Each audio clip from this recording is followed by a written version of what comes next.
Hello dear student, knowledge and education একাডেমিতে তোমাদের সকলকে জানাই স্বাগত।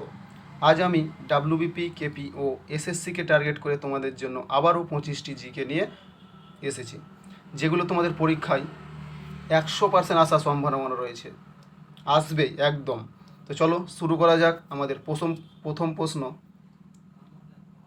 প্রশ্ন কি বলছে, নিচের কোন দেশে মহিলাদের প্রথম ভোটাধিকার দেওয়া হয়?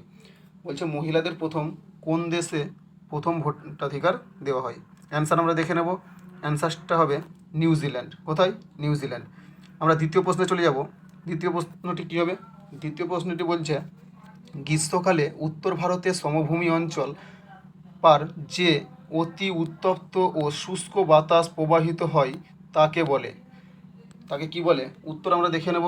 উত্তর হয়ে যাবে লু বলে। কি বলে? লু। পরের কোশ্চেনে চলে যাব। পরের কোশ্চেনটি হচ্ছে, ভারতে জাতীয় যুব দিবস পালিত হয় কবে? ভারতে জাতীয় যুব দিবস কবে পালিত হয়? উত্তরটা হয়ে যাবে কি, দেখে নেব আমরা। উত্তর হয়ে যাবে 12ই জানুয়ারি। নেক্সট কোশ্চেনে চলে যাব আমরা। নেক্সট কোশ্চেন হচ্ছে, জলের স্থায়ী কাঠিন্য দূর করার জন্য যে পদ্ধতি ব্যবহার করা যাবে না তা হলো কোনটি? উত্তর আমরা দেখে নেব। উত্তরটি হয়ে যাবে ফুটিয়ে। কোনটি? ফুটিয়ে। নেক্সট কোশ্চেনে চলে যাব। নেক্সট কোশ্চেন হচ্ছে, 2012 লন্ডন অলিম্পিকে কোন মহিলা মুষ্টিযোদ্ধা ব্রোঞ্জ পদক লাভ করেন? ঠিক আছে, চলো উত্তরটি আমরা দেখে নেব। সঠিক উত্তরটি কী হয়ে যাবে? সঠিক উত্তরটি হয়ে যাবে মেরি কম। ঠিক আছে, পরবর্তী কোশ্চেনে আমরা চলে যাব। পরবর্তী কোশ্চেন হচ্ছে, মুনাফার পরিবর্তনীয় তত্ত্বের উদ্ভাবন করেন কে? মুনাফার পরিবর্তনীয় তত্ত্বের উদ্ভাবন করেন, এই চারটির মধ্যে কোনটি অ্যান্সার হবে? চলো আমরা দেখে নেব সঠিক অ্যান্সার কোনটি হবে। সঠিক অ্যান্সার হয়ে যাবে ক্লার্ক। ঠিক আছে, পরবর্তী কোশ্চেনে চলে যাব। পরবর্তী কোশ্চেন হচ্ছে, বিশ্বের দ্বিতীয় বৃহত্তম মহাদেশ কোনটি? বিশ্বের দ্বিতীয় বৃহত্তম মহাদেশ কোনটি? সঠিক উত্তর হয়ে যাবে কোনটি? আফ্রিকা। তাহলে সঠিক উত্তর হয়ে গেল আফ্রিকা। চলো নেক্সট কোশ্চেনে চলে যাব। বলছে, প্রতি কত বছরে একবার জনগণনা হয়? এই যে আমরা যে জনগণনা হয় আমাদের, এই জনগণনাটা প্রতি কত বছরে একবার হয়? তাহলে দেখে নেবো আমরা সঠিক উত্তর। সঠিক উত্তরটা হয়ে যাবে কোনটি? 10 বছর। তাহলে কবার? 10 বছর পর পর হয়। আমাদের শেষ জনসংখ্যা কত সালে হয়েছিল জনগণনা হয়েছিল 2011 সালে। 2021 সালে হওয়ার কথা ছিল কিন্তু হয়নি, ওটা পরে হবে। ঠিক আছে, তো নেক্সট কোশ্চেনে চলে যাবো আমরা। নেক্সট বলছে যে, পারমাণবিক প্রতিক্রিয়ার প্রভাবে মানব সমাজ শক্তিতে রূপান্তরিত হবে তা হলো কোনটি? সঠিক উত্তর দেখে নেব আমরা। সঠিক উত্তর হয়ে যাবে এক্সো এর্গিক। ঠিক আছে, কোনটি? এক্সো এর্গিক। নেক্সট কোশ্চেনে চলে যাব। নেক্সট কোশ্চেন হচ্ছে, কোন মৌর্য শাসক ভদ্রবাহুর সাথে শ্রবণ বেলগোলায় গিয়েছিল? বলছে কোন মৌর্য শাসক ভদ্রবাহুর সাথে শ্রবণ বেলগোলায় গিয়েছিল? সঠিক উত্তর আমরা দেখে নেব কি। সঠিক উত্তর হয়ে যাবে কে? চন্দ্রগুপ্ত মৌর্য। চলো পরের কোশ্চেনে চলে যাওয়া যাক। পরের কোশ্চেন হচ্ছে, যে গাঢ় ধূসর বর্ণের মেঘ সৃষ্টির জন্য দায়ী তার নাম হলো। এই যে ধূসর বর্ণে যে মেঘ সৃষ্টি হয় তার জন্য কোনটি দায়ী? ঠিক আছে, উত্তর আমরা দেখে নেব। উত্তর কোনটি হয়ে যাবে? উত্তর হয়ে যাবে নিম্বাস। তাহলে নিম্বাস মেঘে। নেক্সট কোশ্চেনে চলে যাব। নেক্সট এটা হচ্ছে, বলছে একটি আস্ফটিক বস্তু কাজ করে। আস্ফটিক বস্তু কাজ করে কোনটি? সঠিক উত্তর আমরা দেখে নেব। সঠিক উত্তর হয়ে যাবে অ্যাসিড ও বেসিক রূপে। কী রূপে? অ্যাসিড ও বেসিক রূপে। নেক্সট কোশ্চেনে চলে যাব। বলছে সংসদের কোনো অধিবেশনে যোগ না দিয়েই পদত্যাগকারী প্রধানমন্ত্রী ছিলেন। বলছে সংসদের কোনো অধিবেশনে যোগ না দিয়েই পদত্যাগকারী প্রধানমন্ত্রী কে ছিলেন? ঠিক আছে, উত্তরটি কী যাব? উত্তরটি আমরা দেখে নেব কী হবে সঠিক উত্তর। সঠিক উত্তর হয়ে যাবে চরণ সিং, মানে চৌধুরী চরণ সিং। নেক্সট কোশ্চেনে চলে যাব। নেক্সট কোশ্চেন বলছে, বৈপরীত্যময় মহাদেশ হলো, কি বলছে? বলছে বৈপরীত্যময় মহাদেশ হলো কোনটি? উত্তর হয়ে যাবে, সঠিক উত্তর আমরা দেখে নেব। সঠিক উত্তর হয়ে যাবে আফ্রিকা। চলো পরবর্তী কোশ্চেনে চলে যাব।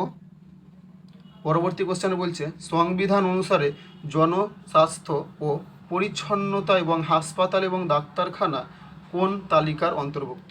ঠিক আছে, সংবিধানে এগুলো কোন তালিকার অন্তর্ভুক্ত? সঠিক অ্যান্সার আমরা দেখে নেব। সঠিক অ্যান্সার কী হবে? সঠিক অ্যান্সার হয়ে যাবে রাজ্য তালিকাভুক্ত। ঠিক আছে, চলো পরবর্তী কোশ্চেনে চলে যাব। পরবর্তী কোশ্চেন হচ্ছে, বলছে কোন দেশগুলির সমষ্টিকে বাল্টিক দেশগুচ্ছ বলা হয়? ঠিক আছে, উত্তর কোনটি? উত্তরটা সঠিক উত্তর আমরা দেখে নেব। সঠিক উত্তর হয়ে যাবে দেখো এ নম্বরে এস্টোনিয়া, ল্যাটাভিয়া এবং লিথুয়ানিয়া। ঠিক আছে, চলো নেক্সট কোশ্চেনে চলে যাওয়া যাক। নেক্সট কোশ্চেন বলছে প্রথম বৈদ্যুতিক ডিজিটাল সঞ্চালনের ভিতর ছিল, ঠিক আছে, কোনটি? এই যে চারটি অপশন দেওয়া আছে, এ হচ্ছে ট্রানজিস্টার, ইলেকট্রনিক্স বাল্ব, সি হচ্ছে ভ্যাকুয়াম টিউব, ডি হচ্ছে সেমিকন্ডাক্টর মেমোরি। তো সঠিক উত্তর হয়ে যাবে কি, দেখা যাক। সঠিক উত্তর হয়ে যাবে ভ্যাকুয়াম টিউব। কোনটি? Vacuum tube. চলো নেক্সট কোশ্চেনে চলে যাব। বলছে সিপাহী বিদ্রোহের সময় ভাইসরয় কে ছিলেন? যখন সিপাহী বিদ্রোহ হয়েছিল 1857 সালে, তখন ভাইসরয় কে ছিল? ঠিক আছে, চলো সঠিক উত্তর আমরা দেখে নেব কোনটি। সঠিক উত্তর হয়ে যাবে কোনটি, দেখে নেব আমরা। সঠিক উত্তর হয়ে যাবে লর্ড ক্যানিং। কে হবে? লর্ড ক্যানিং। চলো নেক্সট কোশ্চেনে চলে যাই। বলছে রামকৃষ্ণ মিশনের প্রতিষ্ঠাতা কে ছিলেন? রামকৃষ্ণ মিশনের প্রতিষ্ঠাতা কে ছিলেন? চলো সঠিক উত্তর আমরা দেখে নেব। সঠিক উত্তর হয়ে যাবে কোনটি? উত্তর হবে স্বামী বিবেকানন্দ। কে ছিলেন? স্বামী বিবেকানন্দ।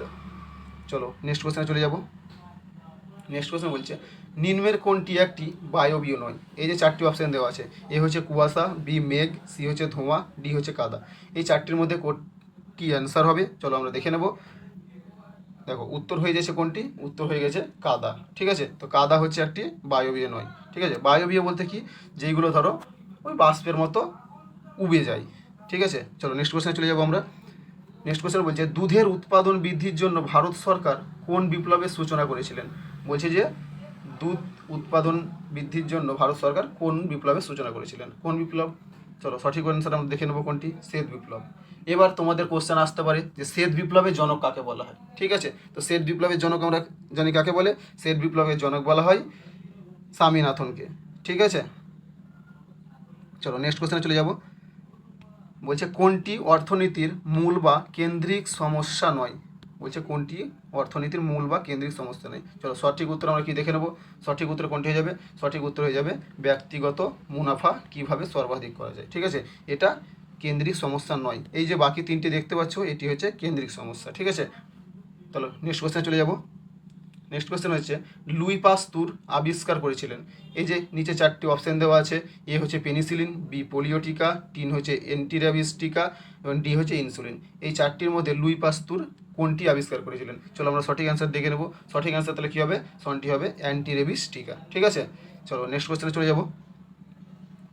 বলছে মাদার অফ অল গেম কোন খেলাকে বলা হয়? বলছে সমস্ত গেমের মা, মাতা কোন খেলাকে বলা হয়? ঠিক আছে, তো দেখো চারটি অপশান দেওয়া আছে, এ হচ্ছে ফুটবল, বি হচ্ছে জিমন্যাস্টিক, সি হচ্ছে হকি, ডি হচ্ছে অ্যাথলেটিক্স। ঠিক আছে, এই চারটির মধ্যে কোনটি অ্যান্সার হবে? চলো দেখে নেবো আমরা। সঠিক অ্যান্সার হয়ে যাবে কোনটি? জিমন্যাস্টিক। তো জিমন্যাস্টিকে কী বলা হয়? সকল গেমের মাতা বলা হয়। ঠিক আছে, চলো নেক্সট কোশ্চেন এবং আমাদের শেষ কোশ্চেনে চলে যাব। ঠিক আছে, দেখো বলছে প্রিন্সেপ কাপ কোন খেলার সঙ্গে যুক্ত? এই যে প্রিন্সেপ কাপ আছে, এটা কোন খেলার সঙ্গে যুক্ত? তো সঠিক অ্যান্সার দেখে নেবো আমরা। চারটির মধ্যে কোনটি হবে? সঠিক অ্যান্সার হবে দেখো লন টেনিস। ঠিক আছে, তো এটা ছিল আজকের শেষ কোশ্চেন। আমার এই ভিডিও ক্লাসটি তোমাদের কেমন লাগলো তা কমেন্ট করে অবশ্যই জানাবে। ও ক্লাসটি যদি তোমাদের ভালো লেগে থাকে তবে আমার এই ভিডিওটিতে একটি লাইক করে দেবে। আর পরবর্তী ভিডিও সবার আগে পেতে আমার এই চ্যানেলটিকে সাবস্ক্রাইব করে পাশে থাকা বেল আইকনটি অল করে রাখবে। তো চলো এইখানেই শেষ করলাম আজকের ভিডিও। পরবর্তী ক্লাস নিয়ে তাড়াতাড়ি আসছি। ঠিক আছে।